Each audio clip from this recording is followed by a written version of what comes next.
Ukwamukela uJesu kunjengokuthenga iSIM card. Ugcwaliswa amandla omongcwele kunjengokuthenga i-airtime ukuze le SIM card ikwazi ukusebenza.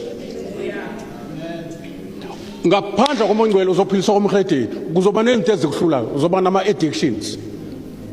Uzodlala inyama yakho, uzodlala ucasuka. Le misebenzi yenyama ebalwe laphana kumaGalathiya iyayingasho abantu abangakholwa, kwangeyona abantu abangakholwa. Kwakiwe abantu bebandla emabandla izinto ezayitholakala kubantu abasemabandleni abasindisiwe kodwa bangagcwalisiwe. Ngesikhathi wamukela uJesu, you are formed in him, meaning you become a new creation. Ngesikhathi wamukela uMongcwele, he is formed in you until Christ is formed.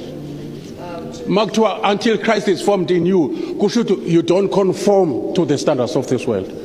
You don't walk like an unbeliever.